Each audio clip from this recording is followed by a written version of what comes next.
A política de implantação de data centers no Brasil não foi discutida com a sociedade brasileira. Ela está sendo trazida para áreas de risco, como a periferia de Fortaleza, onde falta água para a população, sem nenhum esclarecimento claro, técnico, e sem uma participação da população que vai ser mais afetada. Eu nunca, em quase 40 anos vivendo nos Estados Unidos, eu vi um movimento se organizar tão rapidamente e crescer tão dramaticamente como o movimento contra a implantação de data centers nas comunidades americanas. Cidades como Denver, estados como a Flórida, a Geórgia, estão basicamente barrando por lei a introdução de novos data centers, estão bloqueando projetos de construção. E o que está acontecendo? As empresas estão vindo para cá.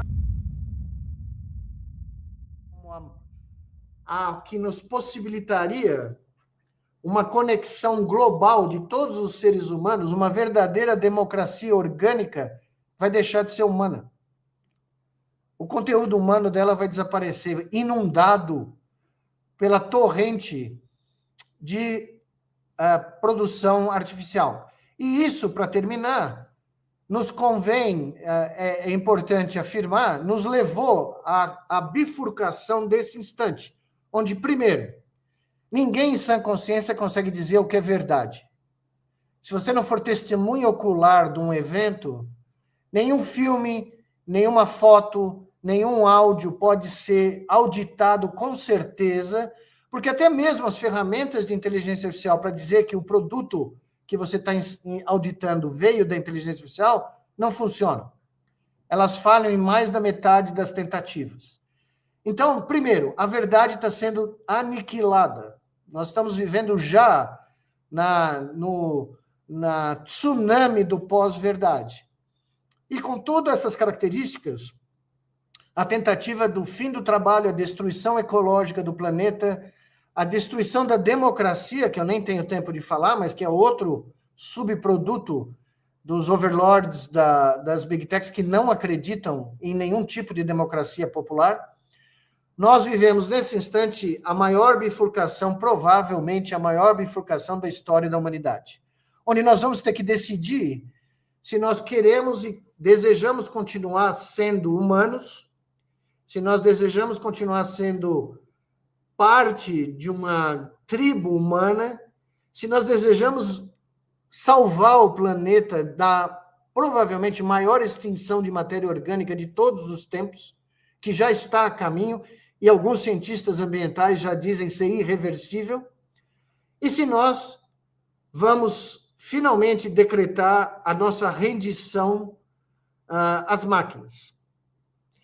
Eu queria terminar citando esse meu grande herói humanista, o Lewis Mumford, quando perguntado se havia esperança para a espécie humana com o advento do computador, isso em 1961, e ele usa isso para terminar um dos livros mais fenomenais que eu li na minha vida, que é Arte e Tecnologia, de Lewis Mumford. Recomendo, é um livrinho pequeno e é absolutamente sensacional. A essa pergunta, ele responde simplesmente com o seguinte: quando perguntado se a espécie humana tinha qualquer esperança de escapar da sua automação definitiva pelos computadores, o Lewis Mumford diz o seguinte: nós construímos a prisão. Nós escolhemos os carcereiros. Nós aprovamos as regras da prisão e auxiliamos na construção dos muros que a cercam. Mas, diferentemente do que os evangelistas da era digital preconizam e alegam, tal qual as muralhas de Jericó, essas muralhas da prisão que nós mesmos construímos não são infinitas nem invencíveis. Porque se, em algum momento que nos resta, antes da capitulação completa, a espécie humana decidir continuar a ser humana, o ruído que ela produzirá será suficientemente forte, tal qual as trombetas de Jericó, para derrubar as muralhas que nós mesmos construímos. Cabe a nós decidir se vamos ficar na prisão ou derrubar as suas muralhas. Apesar que nós estamos chegando na beirada, nós já estamos na beirada do abismo, né? alguns amigos meus dizem que nós já pusemos o primeiro pé no abismo. Nós estamos nos mantendo num pé só, na beirada do abismo. Só que para isso nós temos que sair dos nossos telefones, nós temos que renunciar a um grau de conveniência que está se transformando numa apatia coletiva da espécie. Porque as soluções não são mágicas, elas são soluções políticas. Por exemplo, a política de implantação de data centers no Brasil não foi discutida com a sociedade brasileira. Ela está sendo trazida para áreas de risco, como a periferia de Fortaleza, onde falta água para a população, sem nenhum esclarecimento claro, técnico, e nenhuma participação da população que vai ser mais afetada. Quando isso aconteceu no Chile, por exemplo, as promessas que empresas fizeram, a internet vai melhorar, vamos gerar empregos, nada disso se materializou. E a população da área metropolitana de Santiago e outras cidades do Chile começou a se unir e começou a criar movimentos que barraram a vinda de novos data centers. Curiosamente, isso está acontecendo nos Estados Unidos. Eu nunca, em quase 40 anos vivendo nos Estados Unidos, eu vi um movimento se organizar tão rapidamente e crescer tão dramaticamente como o movimento contra a implantação de data centers nas comunidades americanas. Cidades como Denver, estados como a Flórida, a Geórgia, estão basicamente barrando por lei a introdução de novos data centers, estão bloqueando projetos de construção. E o que está acontecendo? As empresas estão vindo para cá, estão vindo para a África, estão indo para a Ásia, estão indo para a América do Sul. A Europa já está começando a bloquear. Um doido do Kid Mosca disse que vai pôr data centers em órbita. Todas as promessas desse cara não se realizaram, nenhuma delas. Ele já desistiu de ir para Marte, que é uma pena, que seria muito bom se ele fosse para Marte. E os marcianos que cuidassem dele por lá. Ele já desistiu porque era um absurdo e depois de 20 anos prometendo isso, ele falou que ele vai para a Lua porque a Lua é mais próximo. Levou 20 anos para ele descobrir que a Lua é mais próximo do que Marte, né? Então, colocar data centers em órbita não faz o menor sentido, mas, basicamente, países como os Estados Unidos, que têm, como eu disse, entre efetivos e planejados, quase 4 mil data centers, estão começando a repudiar essas monstruosidades. A população, eu digo, né? E num país onde a democracia quase acabou, ou se é que não acabou, se é que existiu, que é os Estados Unidos, é surpreendente ver a força que esses movimentos estão adquirindo, né? Porque as pessoas estão ameaçadas em todos os domínios. No ar que elas respiram, na água que elas bebem, nos seus empregos, nos seus salários e no seu poder de compra. Então, o americano médio começou a perceber que ele foi enganado. Há muito tempo, aliás, né? Só que aqui no Brasil, esse debate nem chegou à sociedade brasileira. E ele talvez seja mascarado com promessas, como eu ouvi de membros do Ministério da Indústria e Comércio dizer que o Brasil vai ganhar trilhões de reais trazendo data centers para cá. Eu gostaria de saber qual foi o modelo que foi usado para fazer esse cálculo. Que país ganhou trilhões? Nenhum. O Chile tentou, o México tentou, o Uruguai tentou, a Espanha tentou. Cadê os trilhões de ganho? Então, saída existe. Mas a saída, como sempre na história da humanidade, depende da coesão da espécie, depende de movimentos da sociedade civil que bloqueiem ações, sejam privadas ou governamentais, que vão contra o interesse da população, né? Essa não é nenhuma mágica, foi usada ao longo da história e ela ainda é um dos poucos mecanismos de resistência que nós temos contra o parasitismo digital. Mas é mais ou menos isso. O capitalismo de vigilância é um termo criado por uma economista, Shoshana Zuboffsky, americana, da Harvard Business School.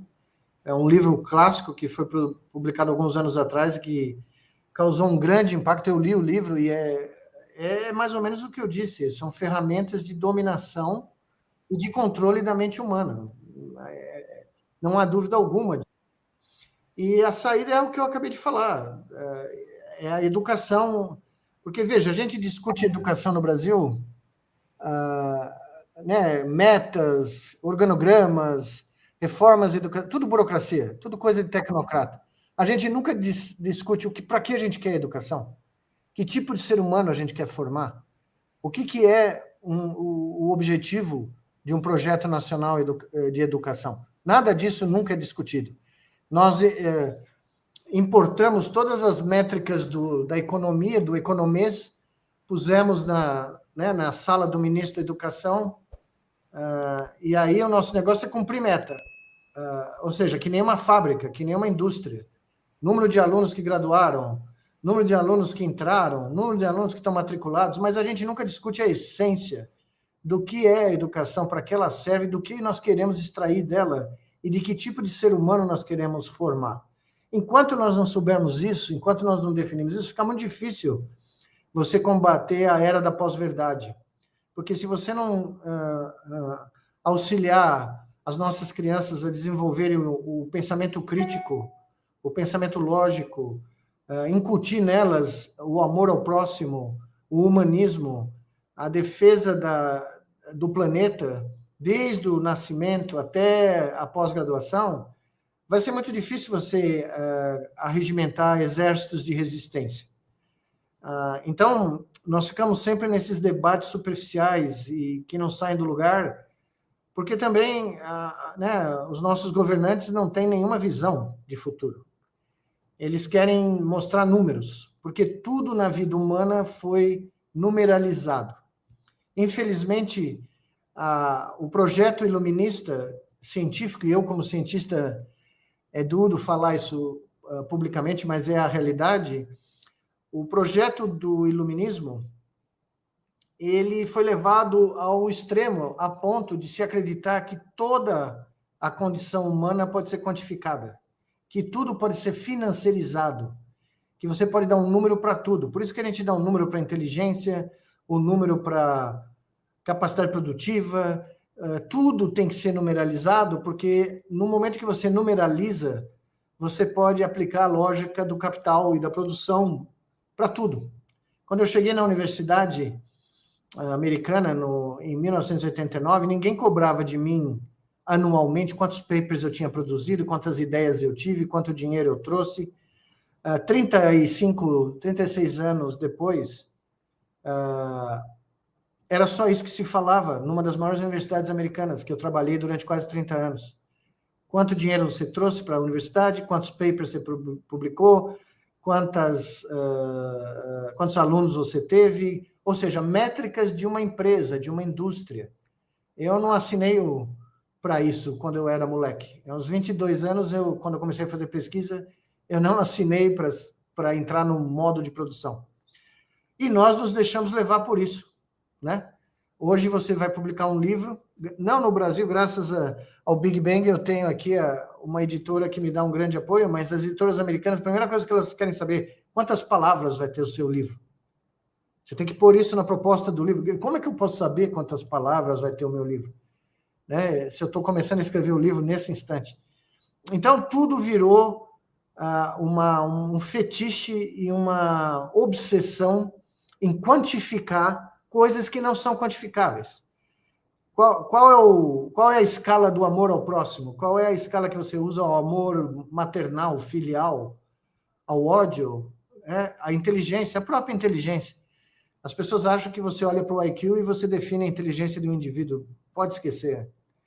Então, a resistência tem que começar dentro de cada um de nós e tem que começar a permitir a criação de uma nova amálgama humana em defesa da humanidade, em defesa do ser humano e também do planeta, porque, não sei se vocês viram a notícia semana passada, algo em torno de 80% das abelhas americanas morreram, uma espécie de abelha americana morreram no ano passado. Sem abelha, nós estamos mortos, tá? Porque sem abelha, a polinização vai para o vinagre, sem polinização não produz comida, acabou a brincadeira. Então, as pessoas que acham que nós temos que nos livrar dos insetos ou das baratinhas, elas não têm a menor ideia da estrutura ecológica otimizada que levou milhões e milhões de anos, bilhões de anos para ser estruturada, que nós estamos danificando de forma quase irreversível.